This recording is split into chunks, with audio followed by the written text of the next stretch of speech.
नमस्कार, मैं हूं रवीश, हाजिर हूं आपका पसंदीदा डिबेट शो इंडिया का सवाल लेकर। नुपुर शर्मा के बयान के खिलाफ विरोध प्रदर्शन के दौरान हुई हिंसा के मामले में कई एक्शन जारी हैं, तो कहीं लोगों से शांत रहने की अपील की जा रही है। यूपी में 10 जून को हुई हिंसा मामले के मास्टरमाइंड कहे जा रहे जावेद पम्प के घर पर बुलडोजर चला है। वहीं नेता नफरती बयान देने वालों के खिलाफ अमन का संदेश भी दे रहे हैं। साथ ही कोई भी भड़काऊ पोस्ट न डालने की अपीलें की जा रही हैं। और हमारी भी आपसे यही अपील है कि ऐसी कोई बात ना करें, कोई भड़काऊ बात ना करें जिससे हिंसा प्रमोट हो। हम चाहते हैं कि शांति रहे और शांति का माहौल ही देश में कायम रहे। और इस चर्चा में हमारे साथ हिस्सा ले रही हैं डॉक्टर नीति शर्मा, राष्ट्रवादी विचारक हैं, अश्विनी शाही हैं, बीजेपी के नेता। इसके अलावा हमारे साथ हैं सूर्य कुमार शुक्ला, रिटायर्ड आईपीएस हैं, महामंडलेश्वर आचार्य नीलिमा जी हैं, हिंदू धर्माचार्य हैं वो, और रिदमशील श्रीवास्तव हैं, एडवोकेट हैं। तो सबसे पहले मैं शुरू करूंगा अश्विनी शाही जी से। कितनी बड़ी जिम्मेदारी सरकार की है, क्योंकि हम देख रहे हैं 2 महीने 3 महीने लगातार इस तरीके की घटनाएं होती हैं, और ये जुमे की नमाज के बाद जो घटना हुई लगातार बढ़ती गई और उसके कारण काफी हिंसा भी देखने को मिली, प्रदर्शन भी हुए और माहौल भी देश का खराब हुआ। सरकार की कितनी बड़ी जिम्मेदारी है शांति को स्थापित करने के लिए? रवीश जी, बहुत बड़ी जिम्मेदारी सरकार के सर पे होती है। सरकारों को आप कितनी बड़ी आफत होती है, एक तरह से निर्दोषों को बचाना भी है, जालिमों को दंड भी देना है। ये सब कुल मिलाकर अपने प्रदेश में शांति और अमन रखने की बात करनी है, तो सरकारों की जिम्मेदारी पहले ही इस पे निश्चित की जाती है। सरकारें देखिए, कई जगह पूरे कई प्रदेशों में दंगे हुए हैं, कई सरकारों ने बहुत बढ़िया काम किया। उत्तर प्रदेश को देखिए आप, उत्तर प्रदेश में जो दंगाई है चिन्हित किए जा रहे हैं, गिरफ्तारियां हो रही हैं और उनके घरों तक को ढाया जा रहा है। लेकिन ये दूसरे प्रदेशों में, मैं झारखंड का एक उदाहरण देता हूं, दंगे हुए, FIR हुआ 22 लोग गिरफ्तार नामजद हुए, आज तक एक भी गिरफ्तारी नहीं हुई। वहां पर 2 पुलिस वाले मारे गए। ये दंगे जो हुए हैं रवीश जी, मैं कहना चाहूंगा इसमें कोई दूसरा पक्ष नहीं था। इसमें एक पक्ष के सामने सिर्फ पुलिस थी जो उनकी देश की रखवाली करती है, ये उनको टारगेट किया गया। लेकिन इनके पीछे का जो हाथ आएगा, ये देखना होगा कि कितने लोगों ने इन मुस्लिम भाइयों को बरगलाया है, उकसाया है। जैसे ओवैसी टाइप, आज एक जमीयत हिंद ने, कोई संस्था है, बहुत बढ़िया काम किया है, बहुत ही अच्छा काम किया। उन्होंने कहा है कि मौलाना मदनी ने और ओवैसी ने हमारे मुसलमानों को उकसाया है। आप देखिए, छोटे छोटे नाबालिग बच्चे जो है पत्थर चला रहे हैं, उनको ये नहीं पता है कि आखिर में हुआ क्या है। उनके दिमाग में ये सिर्फ ये भरा गया है कि हमारे आका का अपमान हुआ है, किसी ने किया है और हमको पत्थर चलाने हैं। ये कितनी गलत बात है जो उनके दिमाग में भरी गई है। अगर वही के उनके लोग, जो मौलाना लोग थे, जो उनके वहां पर बुजुर्ग लोग थे, उनको समझाना चाहिए था कि भाई ऐसी चीज नहीं है, ये नहीं हुआ है, अमन शांति का माहौल रखो।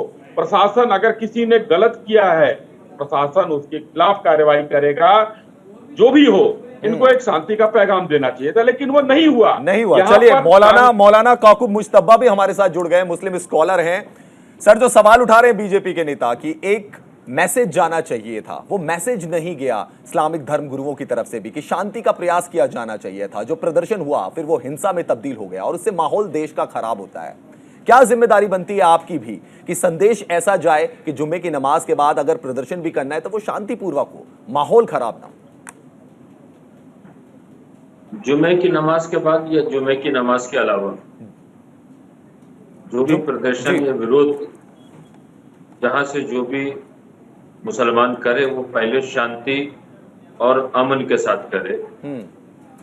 ये उसको विरोध करने का, प्रदर्शन करने का इस भारत के अंदर हासिल है।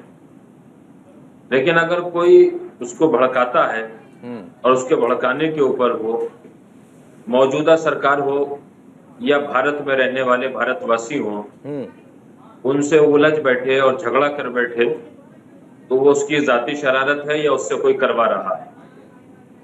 इस वक्त के हालात में सबसे बड़ी बात यह है कि एक लंबे समय से हिंदुस्तान के अंदर एक बहुत बुरा माहौल बनाया जा रहा था।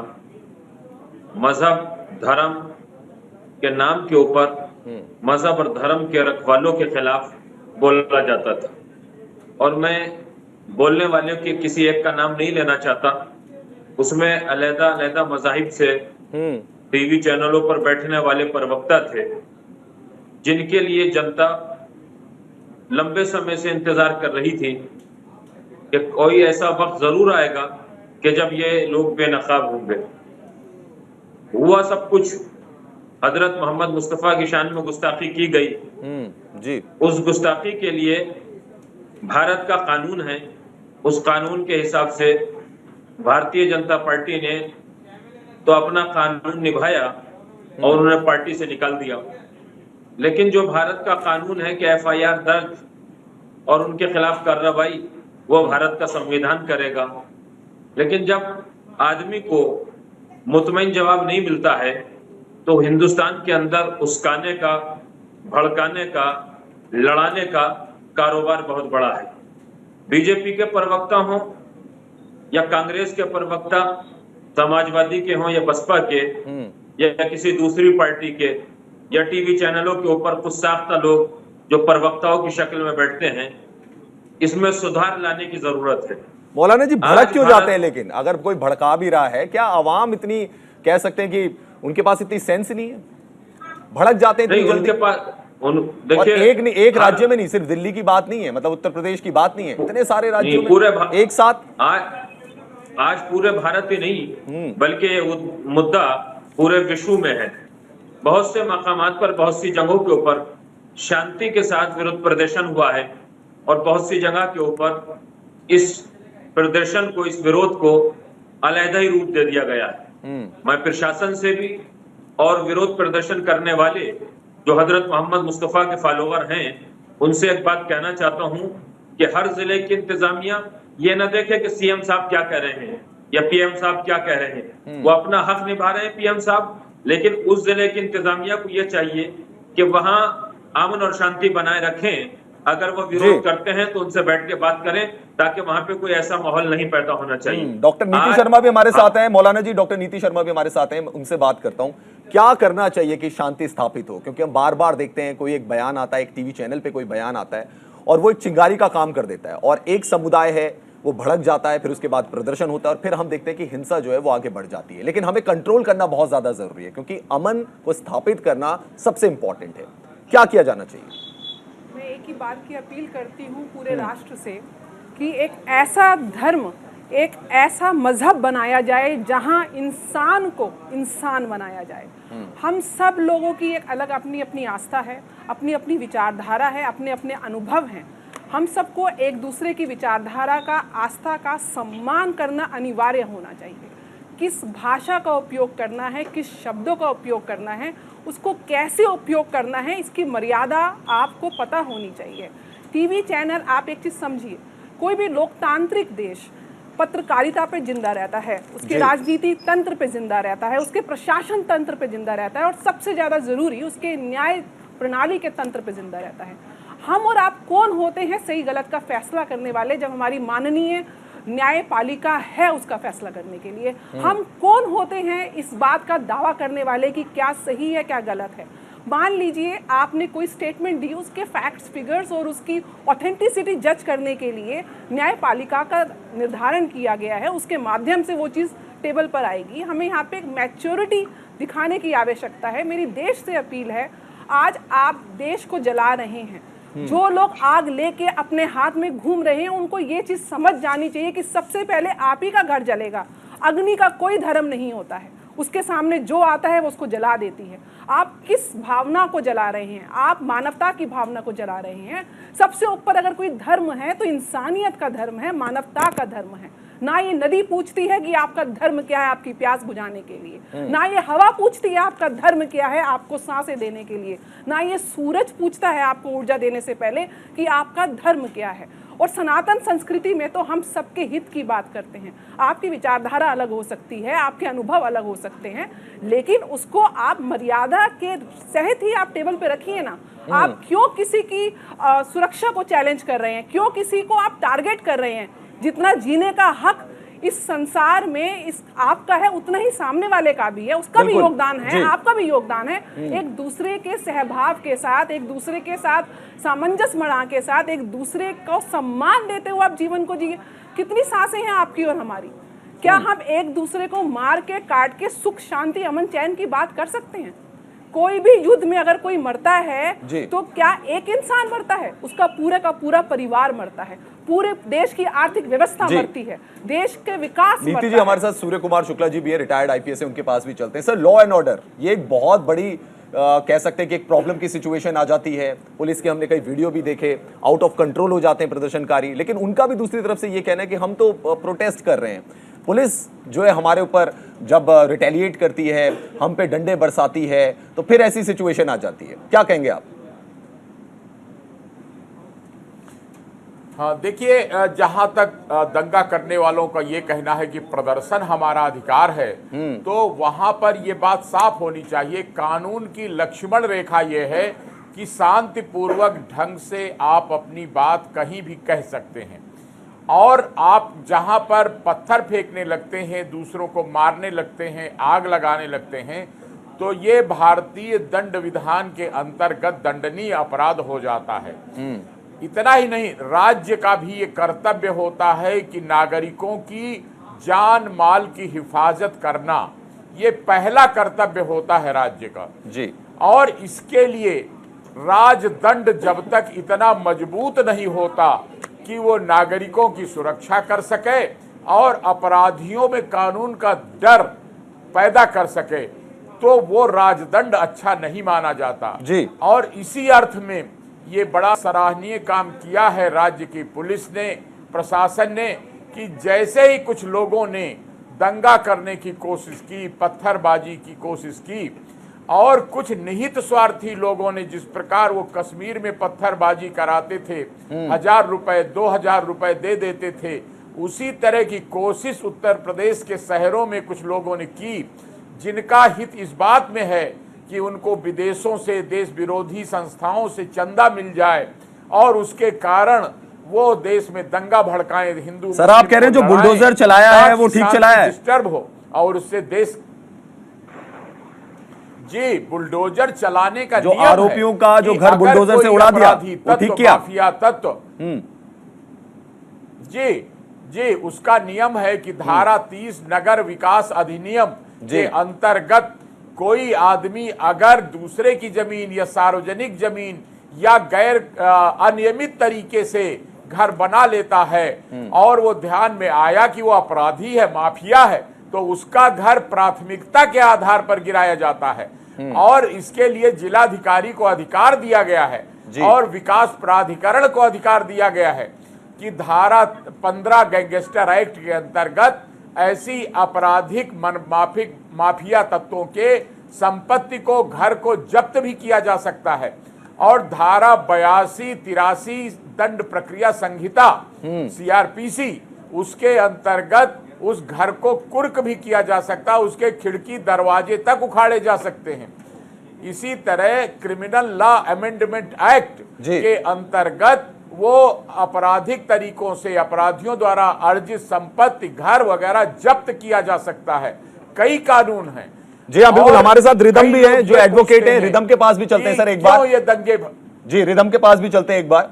रिदम, हमने देखा प्रशासन ने बुलडोजर ही चला दिया, तो ये थोड़ा सा कानून को अगर आप इलैबोरेट करें कि कोर्ट की जरूरत नहीं है क्या? प्रशासन ही डिसाइड कर ले, प्रदेश सरकार ही डिसाइड कर ले किसका घर गिराना है, किसका घर बचाना है।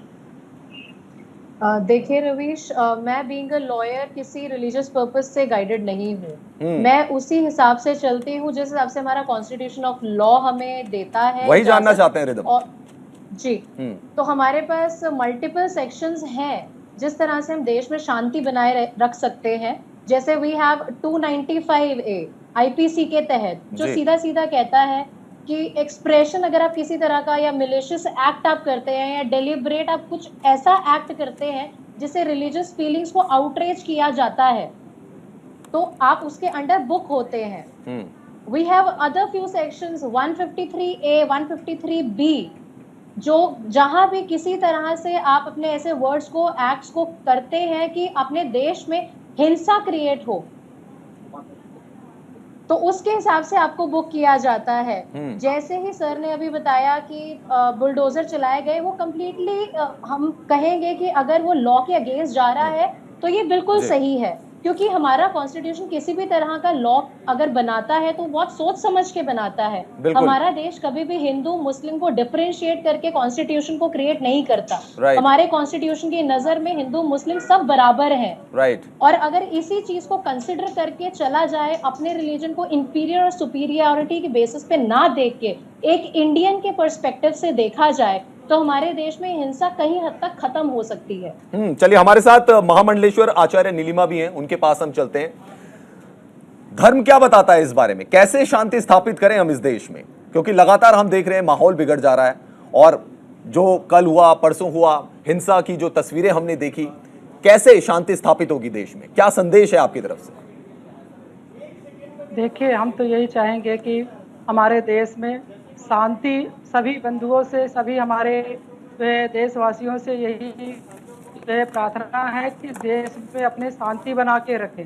इस तरह से पृथ्वी, आकाश और जो वायु अब शांति के प्रतीक हैं, जिस तरह से गंगा जमुना सरस्वती शांति के प्रतीक हैं, उसी तरह से हमारा धर्म यही कहता है कि हमारे देश में शांति होनी चाहिए। और कोई भी, चाहे वो हिंदू हो चाहे वो मुस्लिम हो, अरे हम जब देश में रह रहे हैं तो सभी को शांति के अलावा इस देश में कोई अशांति फैलाने से देश अभंग होगा, भंगता की तरफ जाएगा। इस तरह से सभी से भाई हम लोगों की भी प्रार्थना है, साधु संतों की भी प्रार्थना है कि सभी लोग अपने देश को सुरक्षित रखें, और ऐसे ऐसे जो लोग हैं कि भाई जो है गलत टिप्पणी ना करें और गलत भड़काऊ, अब भी यही भगवान माँ विंध्यवासिनी से प्रार्थना करते हैं कि कोई भी भड़काऊ बयान ना दे। और हमारी यही जो है हार्दिक जो है मनोकामना है कि माँ के कृपा से और शांति को ही बनाए रखें, और यही हम नियंत्रण। आचार्य जी, बार बार माहौल क्यों बिगड़ रहा है आपको, क्यों, क्या इसके पीछे रीजन नजर आ रहा है, क्या वजह नजर आ रही है इसके पीछे?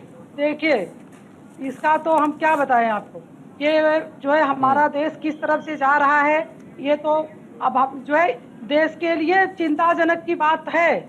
जिस तरह से देश में जो है आप लोग देख रहे हैं कि युद्ध छिड़ा हुआ है, हम लोग तो हमेशा विश्व शांति के लिए हमेशा माँ से प्रार्थना कर रहे हैं। जो है भाई हमें अपना जो धर्म है, हम तो अपने धर्म पे ही चलेंगे, और आगे हर व्यक्ति को, हर बच्चों को और हर जो है तो यही बोलेंगे कि धर्म से बड़ा कोई चीज नहीं है। अपने धर्म को सही दिशा में लेके चले, उसी में सुख और शांति है, बिल्कुल अशांति ना। जी आचार्य जी, बहुत अच्छा आपने संदेश दिया है, और तमाम मेहमान हमारे साथ जुड़े हुए हैं। फिलहाल रुकेंगे थोड़ी देर के लिए, फौरन होंगे हाजिर। आप देखते रहिए न्यूज इंडिया।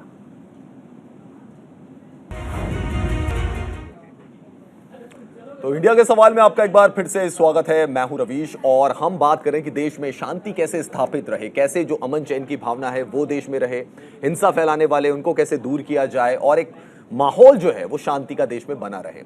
डॉक्टर नीति शर्मा, मैं आपसे पूछना चाहूंगा, सॉल्यूशन क्या है, क्या सॉल्यूशन हम ऐसा निकालें कि आगे जो अब वक्त आएगा उसमें ऐसी घटनाएं हमें देखने को ना मिले?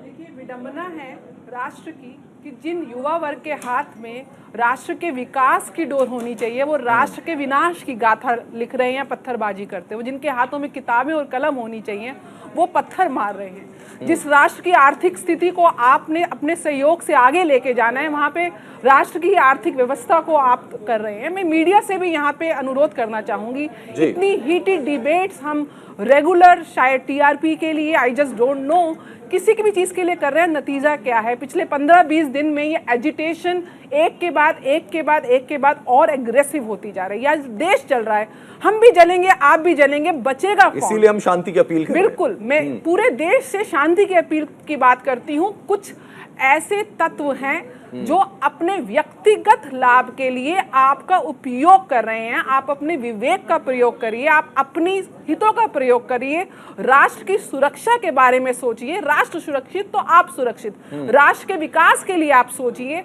आप उसमें किसी भी रूप से अपना सहयोग बिल्कुल मत दीजिए। आप सिर्फ राष्ट्र के हित की बात करिए। आप ना चाहते हुए भी आप उनके हाथ के पपेट बनकर, सत्ता लोभी हैं चाहे उनके व्यक्तिगत हित हैं, आप उनके हित को सिर्फ रिजॉल्व करने के लिए, सॉल्व करने के लिए आपको एज अ पपेट यूज किया जा रहा है।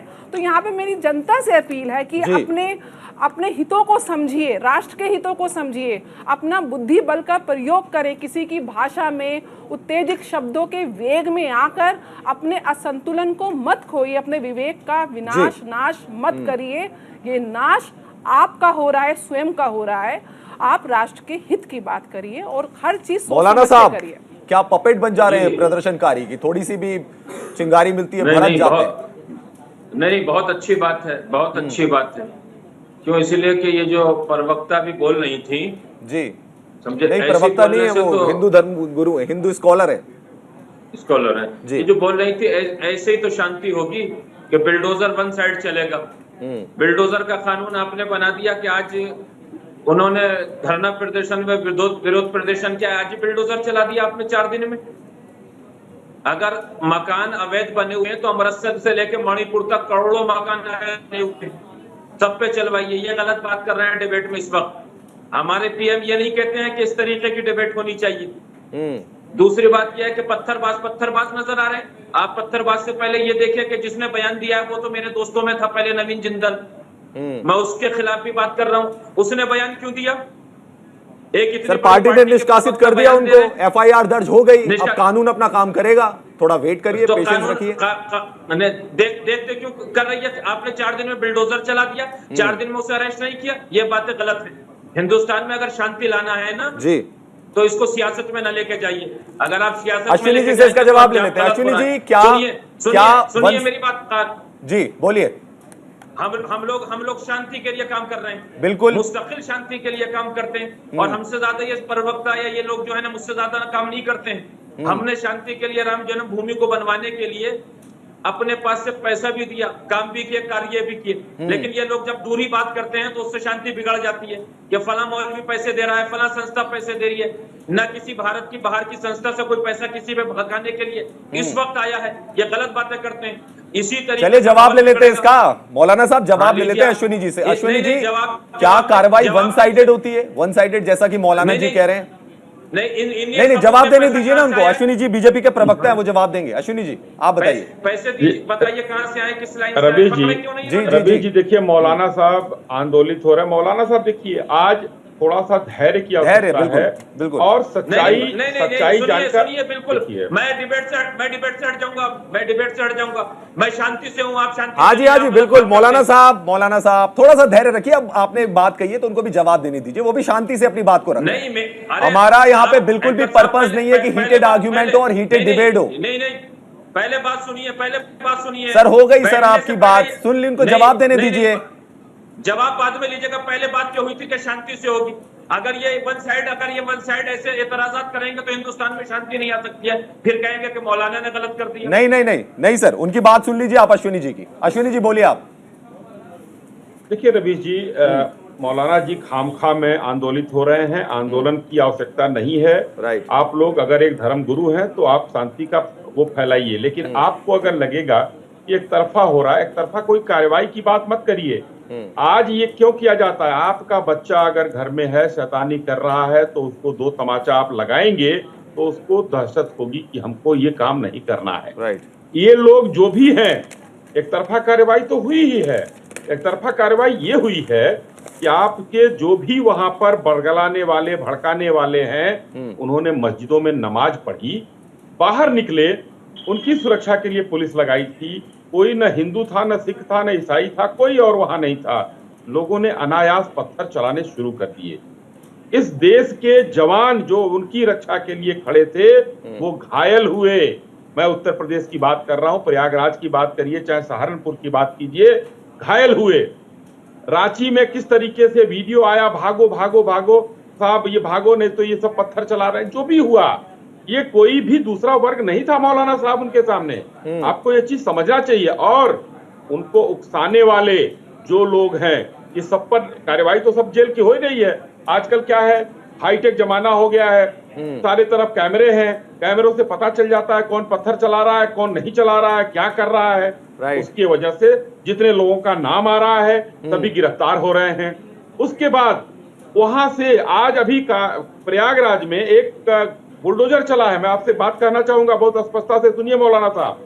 प्रयागराज में एक जावेद पंप है, उनके यहाँ बुलडोजर चला, उनके घर से भड़काऊ पोस्टर निकले हैं भारी मात्रा में। अब बताइए कि अगर उनके घर को हम छोड़ दें, अभी सूर्य कुमार जी ने कहा 82, 83, 81 की जो चीजें होती है कुर्क की, आज से नहीं चली आ रही हैं, ये संविधान की धाराएं हैं, आईपीसी की धाराओं में चलता है। ये एक दहशत, अगर आप किसी चीज को प्रश्रय देंगे, बढ़ावा देंगे, तो कल फिर वो दूसरा उग्र रूप ले सकता है। सूर्य कुमार शुक्ला जी भी हमारे साथ हैं, उनके पास भी एक बार फिर से चलते हैं। रवि जी एक लाइन में खत्म करता हूँ। हाँ जी, मेरी अपील है, आप मौलाना साहब कम से कम अभी जो नीतीश जी ने कहा बच्चों को बख्शिए, उनको आगे बढ़िए, भविष्य है वो, कम से कम उन बच्चों का ख्याल करिए जिनके हाथों में आपने पत्थर थमाया है, किताब थमाने का काम कीजिए।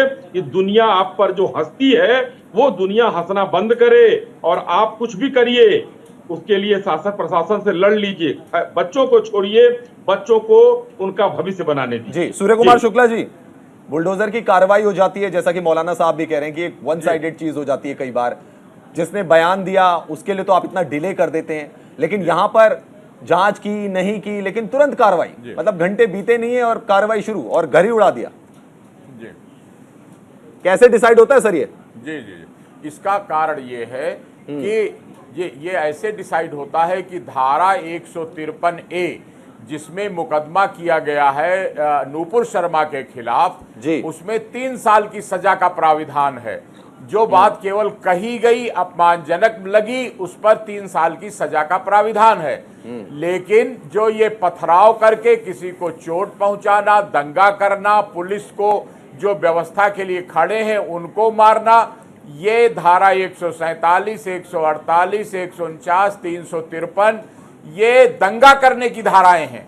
इनमें ज्यादा कठोर दंड की कार्रवाई होती है, और 7 साल की सजा जिन मामलों में होती है उनमें तुरंत गिरफ्तारी नहीं होती। जो गंभीर अपराध हैं, मर्डर है, डकैती है, दंगा है, इनमें तुरंत गिरफ्तारी होती है जी। तो उसके कारण जो लोग ये मांग कर रहे हैं उनको ये बात समझनी चाहिए कि कुछ केस वारंट केस होते हैं, कुछ सम्मन के केस होते हैं। तो और जब मैं एक और बात कहूंगा कि जब आप मांग करते हैं तो आप बिल्कुल न्याय पर मांग करिए। कहिए कि चाहे वो असदुद्दीन ओवैसी है, चाहे नूपुर शर्मा है, सब पर जो कार्रवाई होनी चाहिए सभी लोगों पर होनी चाहिए। जो सांप्रदायिकता की बात कर रहे हैं, उसके माहौल खराब हो रहा है, उन पर सब पर कार्रवाई होनी चाहिए। और दूसरी अपील करूंगा कि भाई जब आप टीवी डिबेट में बैठे हो तो आपको एक बुद्धिजीवी व्यक्ति होने के नाते बुलाया गया है, तो आप वहां शांति से बात करिए, बुद्धिजीवी की तरह बात करिए। आक्रोश में आकर गुस्सा दिखाकर लड़ने मत लगिए। और सबको ये साफ होना चाहिए कि देश, हमारा समाज वो सबसे टॉप प्रायोरिटी है। समाज में शांति रहना टॉप प्रायोरिटी है। तो उससे अगर कोई उल्लंघन करता है तो उस पर कठोर दंड की कार्रवाई अगर नहीं की जाएगी तो बाकी लोग भी दंगा करने लगेंगे। अगर एक आदमी पर बुलडोजर चला दिया जाता है तो बाकी लोग डर जाते हैं, और यही कानून का कर्तव्य है कि भले लोगों की रक्षा हो और कानून तोड़ने वाले अपराधी कानून से डरें। तो ये एक तरीका होता है, और राज्य का प्रथम कर्तव्य है कि वो लोगों की रक्षा करें, जान माल की हिफाजत करें, और अपराधी को अगर कुछ कष्ट हो जाता है तो समाज की बृहत्तर सुरक्षा के हित में ये जरूरी काम होता है। बिल्कुल मौलाना साहब, इस्लामिक धर्म गुरु जो हैं उनकी ये जिम्मेदारी है, आप मानते हैं जिम्मेदारी होनी चाहिए कि जो चीज समझ में नहीं आ रही है लोगों के, उनको समझाया जाए कि ये तरीका गलत हो सकता है, शांति भंग हो सकती है इससे देश की। इस्लामिक धर्म गुरुओं की सुनिए जी, हम लोगों की जिम्मेदारी इनसे ज्यादा है और इन लोगों से ज्यादा मैंने काम किया है। पहली बात तो आप ये समझ लीजिए। बिल्कुल। और तमाम भारत के, चाहे सनातन धर्म के धर्म गुरु हो, चाहे जैन धर्म के, चाहे सिख के या मुसलमान, सभी को मालूम है मेरे बारे में कि हमने शांति और अमन का फ्लैग लहराया है, झंडा लहराया है। दूसरी बात यह है कि आज कानून जो है जिस तरीके की अब भी डिबेट में बोला जा रहा है, ये कानून अपने आप बना के अपने आप चलाया जा रहा है। 1700 केस ऐसे लिखे जा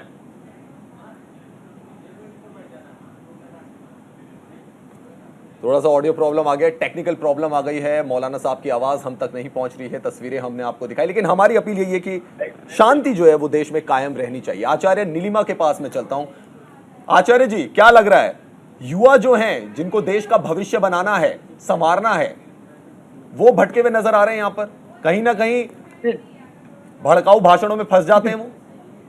बिल्कुल बिल्कुल बिल्कुल सत्य यही है कि भाई युवा को समझाना अपने सारे धर्म के, धार्मिक धर्म के गुरुओं का ये कर्तव्य बनता है कि अपने अपने जो है युवाओं पीढ़ी को आगे लेके जाएं, ताकि देश हमारा जो है सही दिशा में जाए। और देश को सही दिशा में जाना बहुत ज़रूरी है। ये बिल्कुल जो हो रहा है बिल्कुल अच्छा नहीं हो रहा है देश के लिए। हम लोग तो जो है माँ विंध्यवासिनी से प्रार्थना करते हैं कि भाई जो भी हो शांतिपूर्वक हो। और मैं मैं बार बार यही कहूँगी, मैं तो सभी से यही अपील करूँगी कि देश में शांति बनाए जाए, और शांति में ही जीवन है, शांति से बड़ी कोई जो तो है। ऐसा क्यों होता है आचार्य जी की जुबान फिसल जाती है, चाहे एक पक्ष की बात करें या दूसरे पक्ष की बात करें, बार बार ऐसा क्यों होता है कि जुबान फिसल जाती है और उसका जो बाद में जो असर होता है वो बहुत ज्यादा बड़ा हो जाता है? ये भी ईश्वरीय देन है। अगर मानव का तन पाए हैं तो कभी कभी परिस्थिति को देखते हुए हो जाता है। इस चीज को मानते हैं, हम लोग भी मानते हैं, ऐसा नहीं है। आपको लगता है माफी मांग ली जाए तो उससे काम चल सकता है, या फिर दूसरा पक्ष ऐसा भी है जो माफी को स्वीकार नहीं कर रहा है? जरूरत हो तो अगर नहीं जरूरत है तो बिल्कुल भी माफी नहीं मांगी जाएगी। अगर जरूरत है तो भाई चलो, अगर झुकने वाला काम करे तो, लेकिन अगर सही बात बोल रहे हैं तो उसमें माफी का कोई सवाल नहीं है। मेरा तो ये मानना है। क्योंकि भाई हर धर्म के लोग अपने में चाहते हैं कि हम सही बोल रहे हैं। जैसे अगर वो लोग उग्र हो रहे हैं या किसी भी प्रकार की जब बाधाएं आ रही हैं तो देखिए दोनों पक्ष को देखना पड़ता है। और मैं फिर भी कहूँगी, मैं सभी धर्मों से कहूँगी, सभी धर्मों से मेरी प्रार्थना है, मैं तो भाई हम लोग एक साधक जो है लोग हैं, तो यही जो है प्रार्थना करेंगे कि जो भी हो देश में बिल्कुल शांतिपूर्वक हो। और सभी देशवासियों से, सभी भक्त से, सभी जो है संगठनों से हम लोग प्रार्थना कर रहे हैं कि सभी लोग शांति बनाएं। बिना शांति के कुछ भी नहीं है। रिदम भी हमारे साथ है। रिदम, कई जगह ऐसी थी जहां धारा 144 भी लगाई गई, उनका भी उल्लंघन हुआ, ऐसे में क्या चार्जेस बन सकते हैं? कानून क्या कहता है? देखिए 144 जहां लगती है वहां ये सोच के लगाई जाती है कि हिंसा ना बढ़े। लेकिन जिस तरह से हमारी बात उठ रही है युवाओं से पत्थरबाजी करवाना, ये सारा मैं ये समझाना चाहूँगी इस चीज़ में कि ये सारा काम होता है हमारे मीडिया के थ्रू। सोशल मीडिया पे हम किस तरह की चीज़ें शेयर कर रहे हैं, अगर हम उसी चीज़ को पॉजिटिव और नेगेटिव नोट पे लेके चलेंगे तो शायद पत्थरबाजी नहीं होगी, हिंसा नहीं होगी, 144 लगाने की ज़रूरत ही नहीं होगी। हमारे देश के जो मजबूत पिलर्स हैं, एग्जीक्यूटिव है, लेजिस्लेचर है, जुडिशरी है, मीडिया है, ये अपना अपना काम अपने तरीके से कर रहे हैं। हमारे देश को थोड़ा सा शांतिपूर्वक काम को आगे समझना और ले जाना बहुत ज़रूरी है। ये युवाओं के हाथ में किताबें रखनी बहुत ज़रूरी है। अपने अपने मैं किसी धर्म के पर्टिकुलरली नहीं बात करूंगी, बट जो भी है, जो पूरा एक देश है, वो एक अकॉर्डिंग लेके चलेंगे तो शायद इन सारी चीज़ों की ज़रूरत नहीं पड़ेगी। हिंसा हमारे देश में बहुत हद तक कम हो जाएगी। हमारा कॉन्स्टिट्यूशन वर्क कर रहा है, FIRs हुई है, काम भी किया जाएगा, इन्वेस्टिगेशन हुई है। जैसे ही सर ने बोला कि इन्वेस्टिगेशन हुई, एकदम से अरेस्ट नहीं किए जाते, एक प्रोसीजर होता है, लॉ एंड ऑर्डर होता है। देश को भरोसा रखना बहुत ज़रूरी है इन सारी चीज़ों पर। अश्विनी जी, कई बार हमने देखा है कि माहौल बिगड़ता है, सरकार के ऊपर जिम्मेदारी आती है, लेकिन हम देख रहे हैं कि हर 2-3 महीने बाद ऐसा क्या हो रहा है देश के अंदर? आप जरा समझाने की कोशिश करिए, ऐसा क्या हो रहा है देश के अंदर? हर 2-3 महीने के बाद आपकी तरफ से भी कुछ बयान आता है, कभी किसी पार्टी की तरफ से कुछ बयान आता है, और उसके बाद माहौल बिगड़ जाता है, और कई बार तो सिचुएशन इतनी खराब हो जाती है कि लोगों की जानें भी चली जाती है। देखिए, किसी भी काम के पीछे कहीं ना कहीं कुछ कारण जरूर होता है। आज देश जो है पिछले 7-8 सालों में लोग एक नैरेटिव सेट करने लगे हैं कि देश जो है बड़ा गलत दिशा में जा रहा है। इसमें अगर हमको 50% लोग वोट देते हैं तो 50% लोग हमारे विरोध में हैं। उनमें ही कुछ तथाकथित सेकुलर लोग भी हैं जो सेकुलरिज्म का ढोल पीटते हैं, और वो दिन भर ये टेलीविजन डिबेट के माध्यम से, अपने जो है लोगों के भाषणों के माध्यम से इस धरती पर, हिंदुस्तान की धरती पर एक नेगेटिव नैरेटिव सेट कर रहे हैं, जिसमें कुछ राजनीतिक दल है अवश्य। अब देखिए, जैसे एक उदाहरण मैं देना चाहता हूं, आज अमन की बात आप कर रहे हैं, कितना बढ़िया काम कर रहे हैं, कोशिश आप कर रहे हैं, कोई तू मैं ना हो, सब लोग अमन का एक संदेश दें। बाकी चैनल नहीं कर रहे हैं, वहां भी अभी भी राजनीतिक लोग नहीं जा रहे हैं, लेकिन कुछ लोगों को बिठाकर अभी भी वहां पर मुर्गा लड़ाने का काम चालू है। लेकिन अभी मैं कहना चाहूंगा कि आज अखिलेश जी का एक बयान आया, उनको भी अमन की बात करनी चाहिए उत्तर प्रदेश में। बिल्कुल। अब उनको पिटाई गलत लग रही है कि इन दंगाइयों को पीटा गया, जबकि चाणक्य ने कहा था कि शासन दंड से चलता है, वहां पर कोई चीज नहीं हो सकती। प्रेम से अगर कोई सिपाही जाकर कहे अश्वनी जी जरा किनारे हट जाइए, तो अश्वनी जी नहीं हटेंगे। उसको थोड़ा सा एक पुलिस वाले के को शक्ति का प्रयोग करना ही पड़ेगा। तो ये चीज ये लोग नहीं समझते हैं, और तुष्टीकरण की राजनीति में इतने आकंठ तक डूबे हुए हैं कि बयान गलत देते हैं। आज उन्होंने सीधा कहा कि पिटाई गलत हो रही है। क्यों भाई? कोई दंगा अगर फैलाता था तो हम दोनों तरफ से मुकदमा करते, और जिस मुकदमे की बात नुपुर शर्मा पर की जा रही है, उसमें कम से कम 2500 हिंदू और 2500 मुसलमान हैं, उसमें काफी लोगों के ऊपर मुकदमे हुए हैं, वो तो तरफा कार्रवाई हुई ही है। लेकिन इसके बावजूद भी यही लोग इन चीजों को बढ़ाने का काम करते हैं, जो पार्टी के अंदर अपनी साख बचाने के लिए, कहीं अपने वोटरों को लुभाने के लिए जो तुष्टीकरण की राजनीति हिंदुस्तान में चलती है, वो इसके पीछे जड़ है। और जो अच्छे काम उत्तर प्रदेश और देश में किए जा रहे हैं, उन कामों को उन लोगों को लगता है कि हमारी आने वाली सरकारें हमारी नहीं आ पाएंगी, तो इनके खिलाफ एक ऐसा माहौल खड़ा करो। देश को भारतीय जनता पार्टी ही बदनाम कर रही है। सूर्य कुमार जी, क्या स्ट्रिक्टनेस ज्यादा हो रही है? इसकी वजह से भी ऐसा हो रहा है कि कई जो समुदाय है वो शिकायत कर रहे हैं कि हमारे ऊपर ही, हमें ही पीटा जा रहा है ज्यादा, बाकियों को तो आप छोड़ देते हो, हम पकड़े जाते तो पिटाई हमारी ज्यादा होती है। स्ट्रिक्टनेस ज्यादा हो रही है, उसकी वजह से भी हो रहा है ऐसा? देखिए, जो आदमी भी सड़क पर उतरकर पथराव करेगा, वो चाहे हिंदू हैं चाहे मुसलमान हैं, वो पुलिस के लिए अपराधी होते हैं। उनके लिए कोई ये देख के कार्रवाई नहीं होती कि ये इस बिरादरी के हैं या इस धर्म के हैं। इसलिए सबको ये साफ हो जाना चाहिए कि अगर आप सड़क पर उतरकर गैर कानूनी काम नहीं करोगे तो पुलिस को बहुत काम है। आपके घर बिना काम के नहीं आएगी, और बिना काम के आके आपको मारना नहीं शुरू करेगी, आपको गिरफ्तार नहीं करेगी। वो जाएगी चोरों के यहाँ, डकैतों के यहाँ, लुटेरों के यहाँ, फ्रॉड करने वालों के यहाँ। बहुत से अपराधी हैं जिनके यहाँ पुलिस जाएगी, अपनी कार्रवाई करेगी। और ये जो लोग समझते हैं कि मजहब देख के पुलिस आती है, ऐसा नहीं है।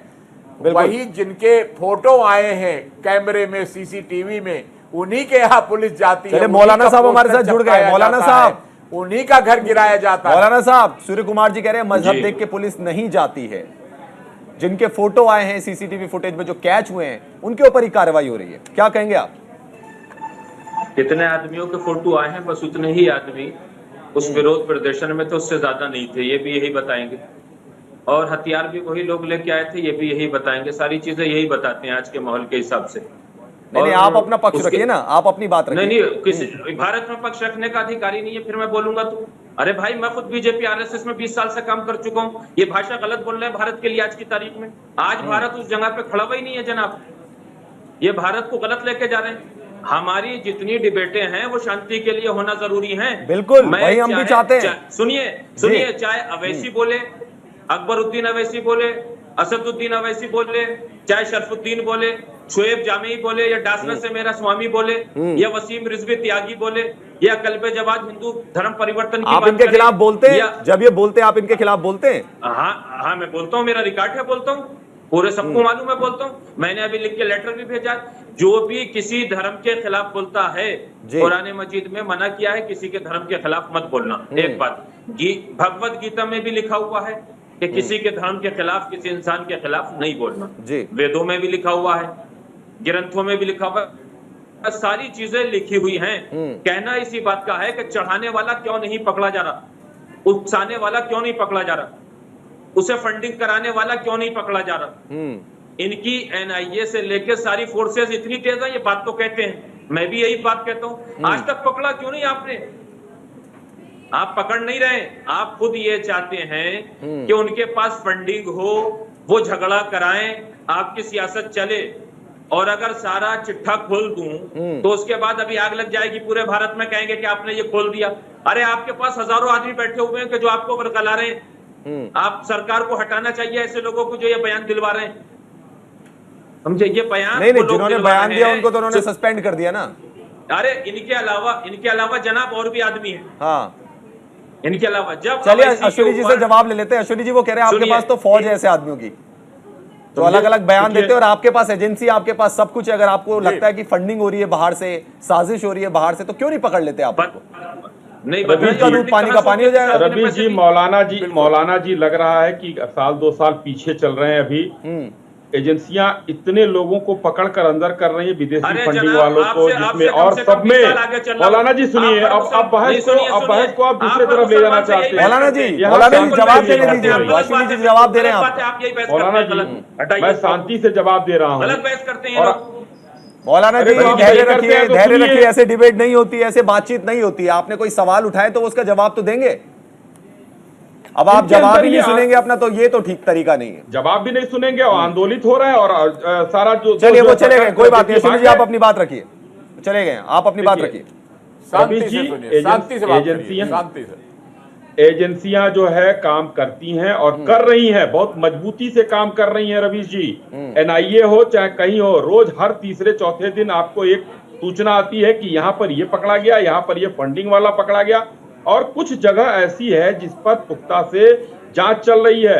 यही पीएफआई है, भारतीय जनता पार्टी की सरकार ने झारखंड में इस पर सबसे पहले बैन लगाया है, और अभी भी एजेंसियां इनके खिलाफ पुख्ता सबूत इकट्ठा कर रही हैं। और आज नहीं कल इन पर जो है गृह मंत्रालय को उत्तर प्रदेश ने भी चिट्ठी लिखा है इसको बैन लगाने के लिए। हम बैन भी लगाएंगे, हमने नाम लेना नहीं उचित समझा था कि क्योंकि ये आज बहस कुछ दूसरे तरह चल रही थी, बिल्कुल, तो मैं दूसरे तरह बहस नहीं करना चाह रहा था। मैं खुद भी नहीं चाहता था, मैं भी यही चाहता था कि शांति पर ही बात हो। एजेंसियां आज बहुत मजबूती से काम कर रही हैं। नैरेटिव यही लोग नेगेटिव नैरेटिव सेट कर रहे हैं और कह रहे हैं मैंने 20 साल आरएसएस और भारतीय जनता पार्टी के लिए काम किया है, तो कौन सा कष्ट आज आप बिलबिलाने लगे। हम किसी अगर एक जो जड़ पर है, इन्होंने कहा ना भड़काने वाले, जो आज जावेद का घर तोड़ा गया है वो भड़काने वाला था। कानपुर का जो वो है, जो उसके जफर है, उसका घर तोड़ा जाएगा, उसको जो है वो बरगलाने वाला था। अश्विनी जी आपकी बात सुन ली और समझ में आ गई है। मौलाना साहब फिलहाल मौजूद नहीं है, वो चले गए डिबेट को छोड़कर। हालांकि हम पूरी तरीके से यही चाहते थे कि शांति का माहौल बना रहे, और यही चाहते हैं कि देश में कहीं पे भी अगर हिंसा हो रही है तो वो ना हो, और जो लोग भड़काए जा रहे हैं वो भड़के ना, क्योंकि देश में जो है शांति बहुत ज्यादा जरूरी है। तमाम खास मेहमान हमारे साथ जुड़े हुए थे, आप सबका बहुत बहुत शुक्रिया, आपने इस चर्चा में हिस्सा लिया। इंडिया का सवाल में आज के लिए इतना ही। आप देखते रहिए न्यूज़ इंडिया।